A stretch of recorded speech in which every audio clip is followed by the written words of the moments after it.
Hannah Road on the podcast. Hannah Road on the podcast? Hannah on the Road podcast. So episode 14 of the Hannah on the Road podcast. I am Hannah-Lisa, your host for today and always, and I am coming to you as usual from Berlin, where it's a little bit hot and humid, which is why I'm recording here in my studio and not upstairs in our living room where I usually record because it's just too hot. I can't stand it. It's too warm. So I'm here with my sheepskin and my stash and my flowers and everything. So welcome. This is a podcast about making, primarily knitting, and running a creative business.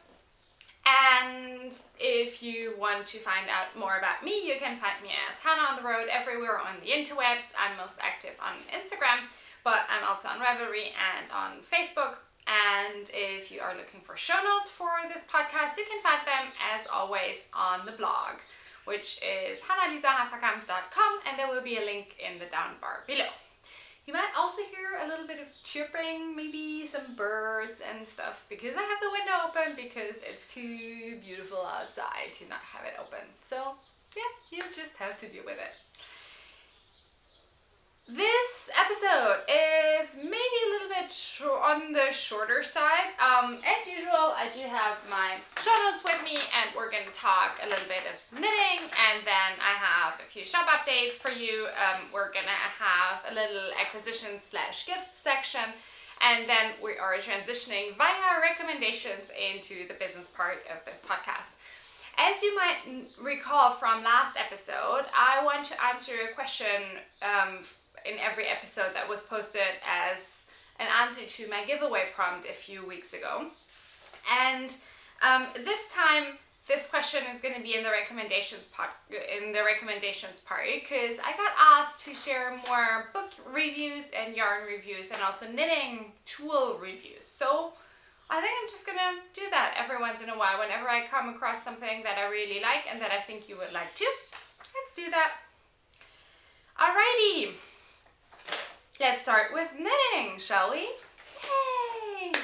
I actually have 2 FOs this week. I'm so excited and a little bit sad at the same time because I can't show you one FO because it's already gone and gifted. And if you've been watching this podcast for a while, you might know what this is. It's the Nuri sweater that I made for my mom as a Christmas gift. So to backtrack, and if you haven't watched this podcast before, I gave both my parents, my mom and my dad, a little mini sweater ornament as a voucher for a hand knit sweater for Christmas. And my mom actually picked a beautiful linen sweater designed by Carol Feller. It's called Nuri.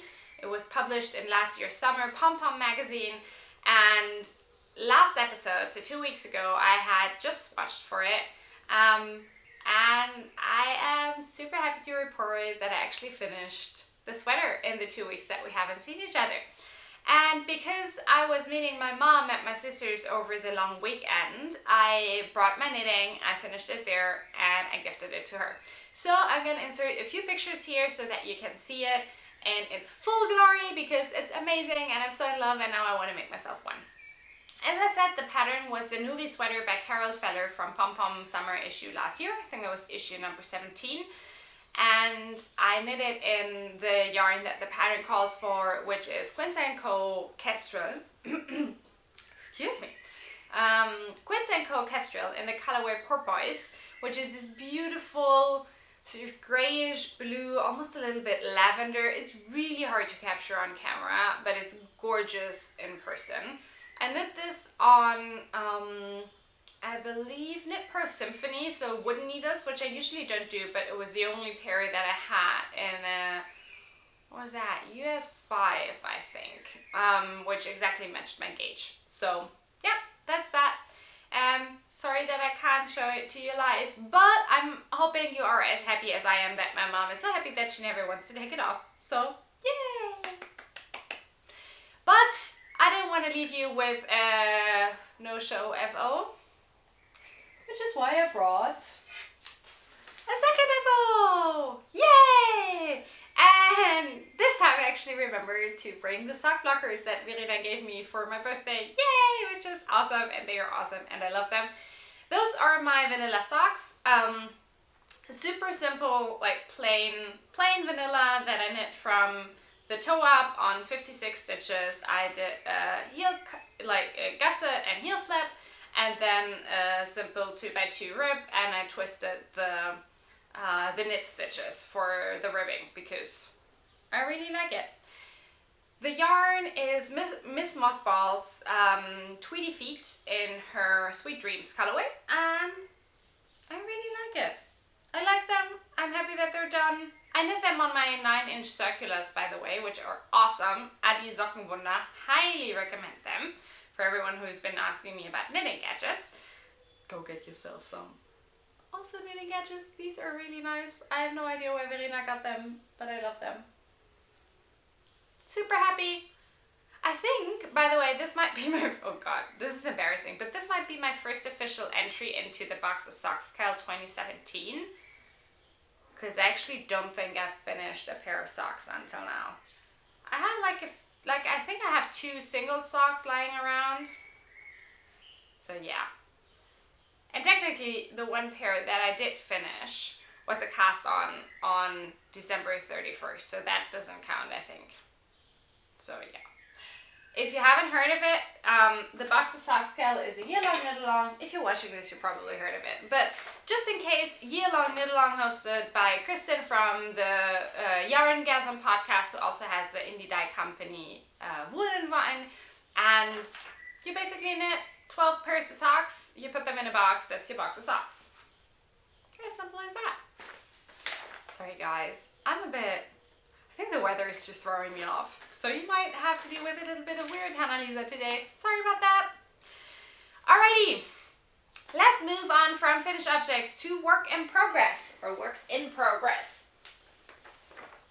As I shared in my last episode, I pulled a few long neglected whips out of hibernation. The vanilla socks were one of them, and this one is another one. And it's actually something that I shared with you last week. It's my Tommy sweater. And this is it. And last time we saw each other, I think I had just started the sleeves, maybe about here, so I knit quite a lot on them. It's just plain stockinette with a few decrease rows every once in a while that I'm marking with these super handy progress keepers, I guess you call them. So yeah. So I'd say the first sleeve is about halfway done, and then still the second sleeve. And this is a really nice knit for when I just want to watch Netflix and not think about anything, because it's just stockinette and then decreasing every once in a while. This pattern is from one of the last year's Amirisu issues, and it's a pattern by Jose Paquin, knit in Ovis Etc. yarns in Ignay, which is Ovis Etc. silk blend, and it's gorgeous and I love it. And yeah, I'm taking my time with this. This doesn't need to be finished super soon. It's just enjoyable, and I want to continue working on it because I want to get it done, but it's a no rush. I mean, with that weather, I won't be wearing it anytime soon anyway, so. But maybe, actually, like wool and silk, that might be a nice sort of evening sweater if you just want to throw something on. So that's that. That's my Tommy sweater living in one of my early prototype bags. And then I wanted to share, something that I technically haven't cast on, but I want some yarn for it yesterday. So yesterday I went over to Verena's and we had a full Making Stories working day. If you don't know what Making Stories is, stay until the end because I'm talking about it then. And as I had mentioned in last week's, or in the last episode 2 weeks ago, Verena is hosting a knit along for any of her sock patterns. It's called the Wool Club Knits Any Sock Cal, I believe. And I want to join in, and you can join in too, because I think it's running until the end of June. I don't think there's an official end date yet, but there's plenty of time. And I wanted to knit her Amalia socks that she designed for Oysters and Pearls 100% Sustainable Merino, which I have in the olive colorway. which you can see here, which already lives in one of my super special edition limited project bags. And I really like how this looks like caked up. It's a bit thinner than I thought, but it's really nice and squishy. And maybe this is my evening cast on. Yeah, I think it's gonna be my evening cast on. So, come join me for the cal. It's gonna be fun. It's gonna be fun. I haven't done a cal in a while. Oh, this will be lovely. So, I think all the details can be found in Verena's Ravelry group. You can find her as the Wool Club on Ravelry and just search in the groups tab and you'll find her and all the details. Alrighty, now let's move on to acquisitions / gifts, because technically all of the things that I'm going to be showing you in a second are gifts.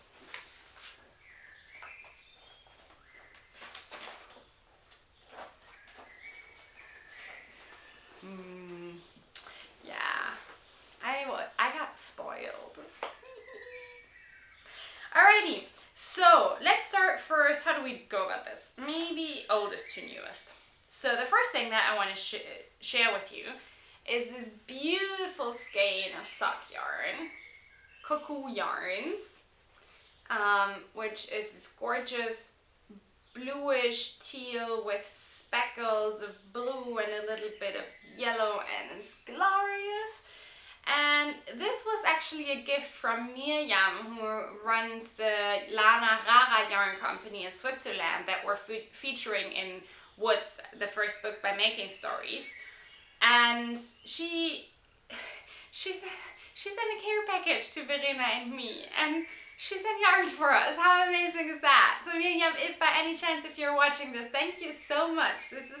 It's beautiful, and I can't wait to get this on my needles. Miriam actually dyes these herself, and you can get them in her shop, online shop. It's called Neustadtgasse 13, I believe, and you will find the link with all the other infos in my show notes. This colorway is called Rani, and it's 75% virgin wool superwash, 25% nylon, 420 meters on 100 grams, so it's a classic sock yarn, and I can't wait to see what this will want to become. Thank you, Miriam. Oh, I love yarn friends. Yarn friends are the best. Next up, as you might know, Verena and me are planning a little de-stash party, because I cleaned out my studio and I cleaned up my stash and I cleaned out my fabric stash and everything, and she did the same. And while we were at it, we sort of looked through the things that we had each other and did a little swap, and I got the most beautiful, beautiful skein of yarn from her that I'm so thrilled to have in my stash. It's my first skein of Sweet Sparrow yarns. Can you believe it? So Sweet Sparrow Yarns is a yarn company based in New York that's run by Julie. Julie just went full-time dyeing, I think like maybe 2 months ago or so, and she makes the most amazing feminine ethereal colorways ever. They're gorgeous, and this colorway is no exception. It's a bit sort of on the stronger side of the colors than what she usually dyes, and it absolutely ticks all my boxes. I'm usually not a big orange fan, but for some reason this orange paired with the natural cream and then just here the light gray and the dark gray, that just makes my heart sing. And you guys, it's gold stellina. I have never knit with stellina yarn before. It's sparkly. It's her magpie base, so it's 75% superwash merino, 20% nylon, 5% stellina, and the colorway is called Kissed by Fire. And this is going to become a very, very beautiful pair of socks for myself, because I'm not going to share this. So yeah, go check out Julie's shop. She's doing tons of updates these days, and all the colors are gorgeous, so I'm so thrilled to have this. Last but not least, I have a third yarn gift to share with you, and this is a very special one because It's sort of a little bit sad. It's the goodbye gift and thank you gift for one of my first Creative Boss Scholarship participants, Kelly. Kelly is a wonderful, wonderful human being, and she makes the most amazing project bags. Her company is called Seaworthy Not, and she's the best. And Kelly is, well, she's still in Berlin, but she's moving back to Australia with her partner soon. And so we met for a coffee, and she gifted me this beautiful skein of yarn. How awesome is that? Well, it's not awesome that you're leaving, Kelly. I'm pretty, really sad about that. But, well, then, on the other hand, we just need to find an excuse to come to Australia. Maybe trunk show for making stories. Who knows? So, anyways, getting back to this yarn. Look at this, guys. This is like watercolor painting. This is perfect. And it's hand-dyed sock yarn from a hand dyer. I believe she might be based in Berlin. I actually didn't look it up, and it doesn't say on the tag. But her name is Franziska Uhl. And the colorway is called Parisian die gute Seele, which means the good soul. Which, just look at it. How gorgeous is this? So I have 3 beautiful skeins of sock yarn that got added to my stash.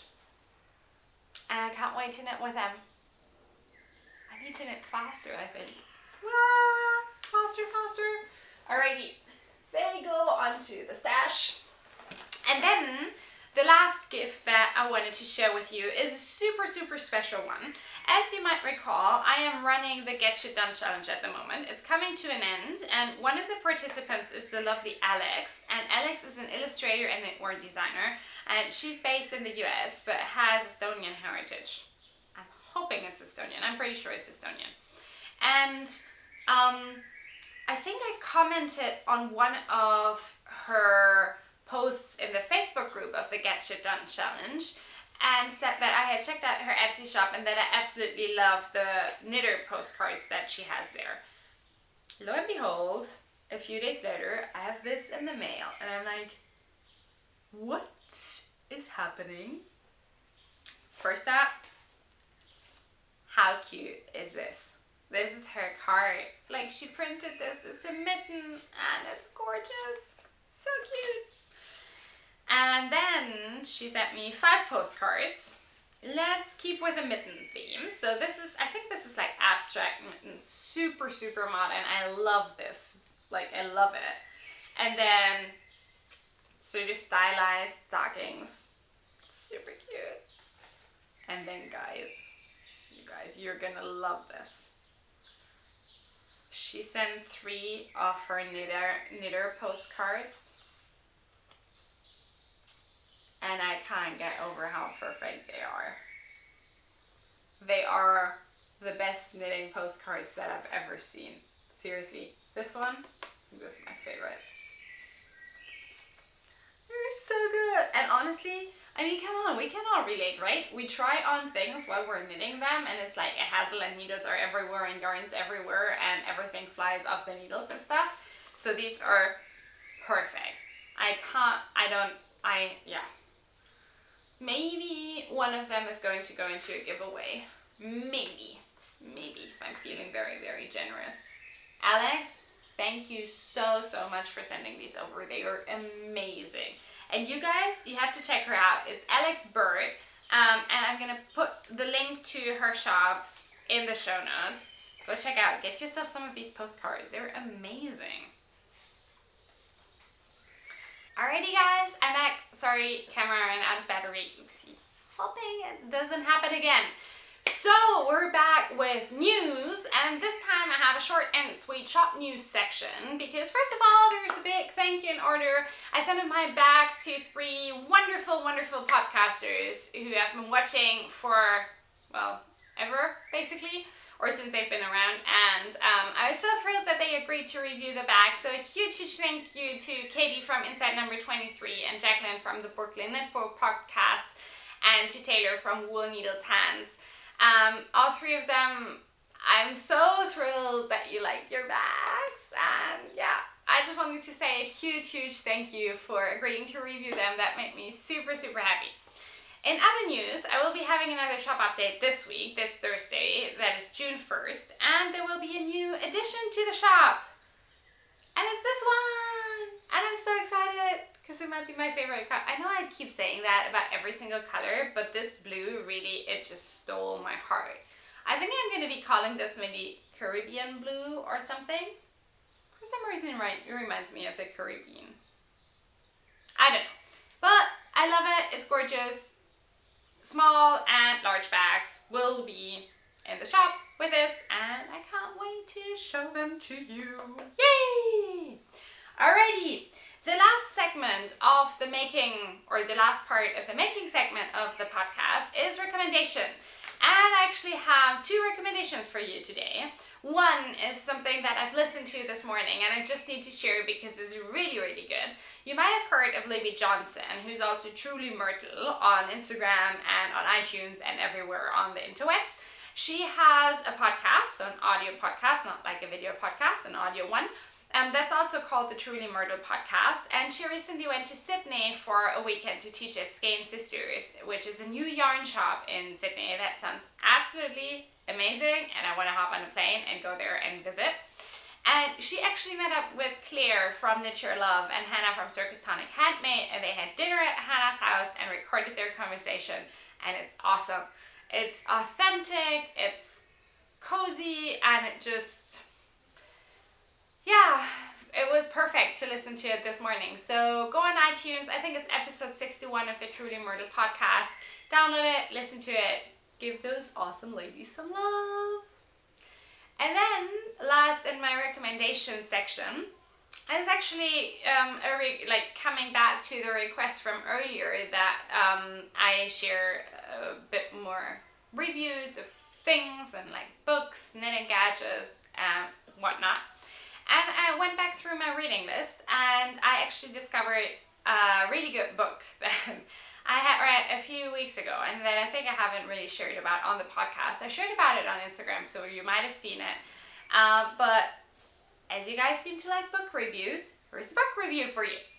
So the book that I'm talking about is called Ghana Must Go, and it's by Taye Selassie. It was actually published a few years ago, so it's not a new book, but I picked it up at the library the other day. And it was the best book that so far I've read this year. It's glorious. It's like a good, well, I don't drink anymore, but like it's a good bodied red wine. And you want to enjoy every single sip of it. This is how I felt about that book. Like you want to enjoy every single word, every single sentence of it. And you just want to I don't know, bath in this goodness of the book.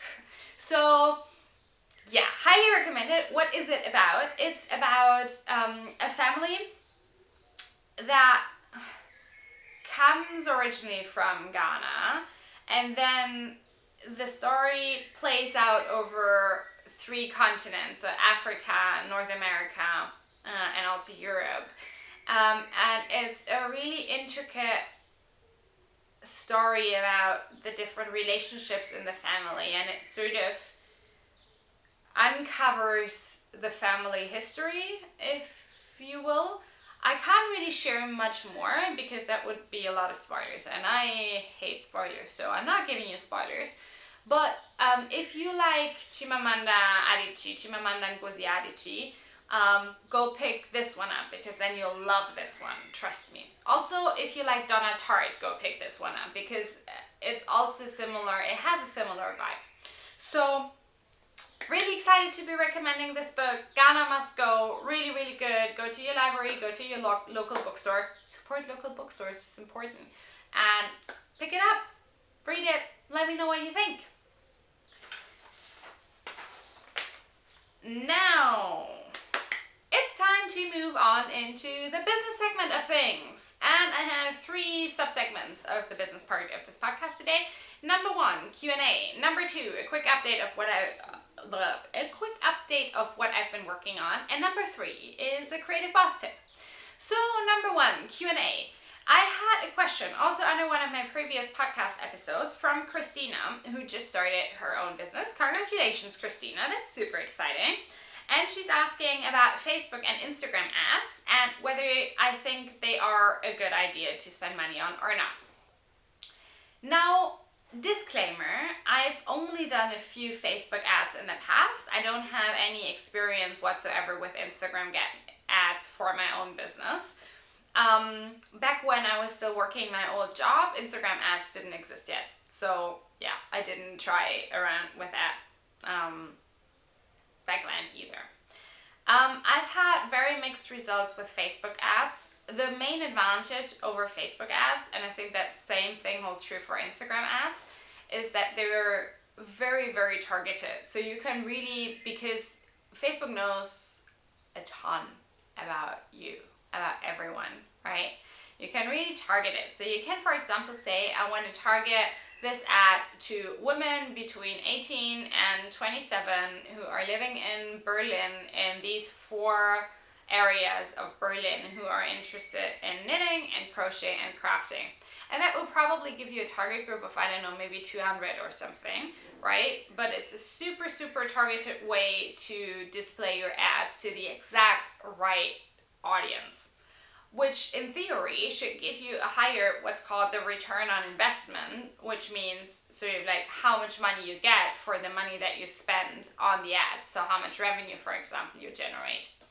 Now, I think this is a great concept, but I've never really seen it work that well in practice. So I think that might be because people are just getting off Facebook. That's my personal interpretation. So it's not that attractive anymore.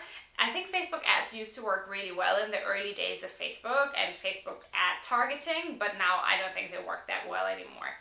That being said, I do have a few friends who've had great success with using them, not for going directly to selling a product, but for things like newsletter signups. So if you have a little bit of money to spare, maybe like $5 or $10, just put them in there and experiment a little bit and see if it works for you or not. And I would say the same for Instagram ads. That being said, with Instagram ads, I'm extremely confused because I don't see any ads on my feed. And I'm not sure why that is. I know that for some people, ads do show up. For me, like a few times after some updates, some ads showed up, but I haven't seen any in weeks. So I'm not sure what's up with Instagram ads. I would always recommend, but I'm scrappy. Like, I do a lot of things myself, right? I would always recommend trying to go for the non-money option. So, like, try to produce really, really good content that your audience wants to see and use that to entice people to, for example, sign up for your newsletter or buy your products. Be really, really intentional and mindful about your Instagram. Take good photos, right? Like, write good descriptions. All these things, they don't cost you any money. They cost you time, sure, but they're worth it in the end. And I think I would always want to experiment with those things first, and only if I feel like I've done everything that I can without spending money for paid advertising, I will go and spend money on paid advertising. That's my personal point of view on this. And I hope that helped, Christina. Second part of the business part. What has been happening in my life? I really liked this kind of update thing last time. I hope you liked it too. If you liked it, let me know in the comments below, because I'm never really sure what you guys like and what you don't like. So the Get Shit Done challenge is drawing to a close. It's ending at the beginning of next week and I loved it. I think I'm going to do a quick in-depth review in my next podcast episode, but just to say it's going to come back later this year because the community around it is awesome. I got a lot of shit done. Like, the studio that I'm sitting in is clean, people. Really good. And I'm really proud of everyone who participated. There were some amazing projects that came to life in this challenge, so I'm super, super excited about that. I've also been doing a ton of work on making stories together with Verena. We just batched our designs and yarns for the second book that we're going to be doing next year, Breeze, yesterday. And this is it's such a rewarding part of the process. It's lovely to go through all the submissions, and we had so many great submissions. It was so hard to pick. It was impossible, really, and match them and just see this book come to life, and it just makes me incredibly happy. So this has happened for Breeze, and now we have a little bit of breathing space. For Breeze, but we have a lot of work still to do for Woods. So until the end of June, we need to finalize all the copy and all the content. So that really means a lot of work still on the patterns and on the articles and on the interviews and everything.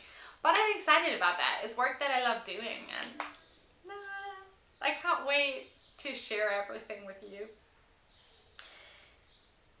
Last but not least, in the what else has been happening section, I thought I would quickly talk about 2 exciting things that I have coming up. And partly I'm sharing them with you so that I can't back out anymore. It's a little bit my trick, for myself. So,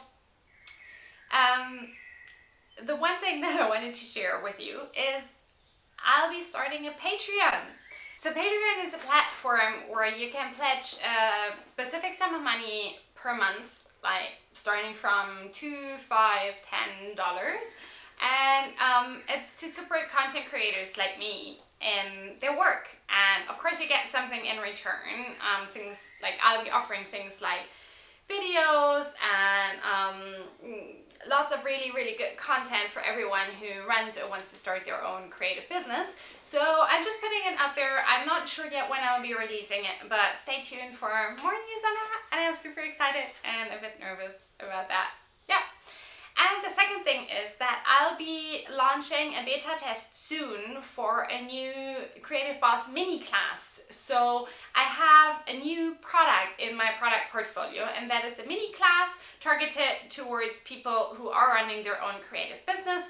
It's a class that consists of a maximum of 5 people who are all working on the same topic. And the first mini class that I'll be beta testing is everything around how to improve your Instagram, which is something that is really near and dear to my heart. And especially lately with all the changes in the Instagram algorithm, I find it a really exciting and interesting time to try new things and figure out what works for your Instagram and what doesn't. So those 2 things are coming your way super soon. And with that, we are already at the last segment of the podcast, and that's the Creative Boss Tip.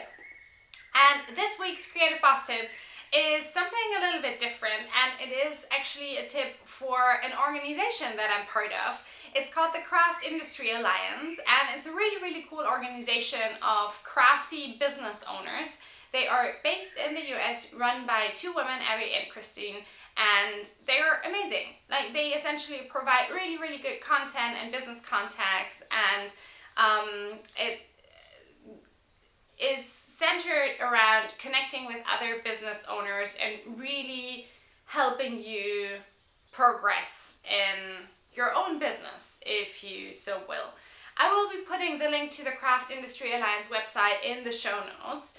I think you can sign up for a few. I don't know the exact price right now, but it's it costs a little bit of money per year, but I think it's absolutely worth it. Their content is super well researched, and they also offer tons of free webinars, so that's really good. I'll be writing a few upcoming blog posts for them, so if you want to stay tuned on that, sign up for their newsletter and you'll get all the infos there. So yeah, this is my podcast for today. Sorry if it was a little bit all over the place. I think the heat has really been getting to me. I hope it cools down a little bit overnight. That would be really lovely. And I would love to hear what you thought, what you liked about the podcast, what you want to hear more about. So please do comment below. I always love hearing from you. And I can't wait to record the next podcast episode. See you soon. Bye.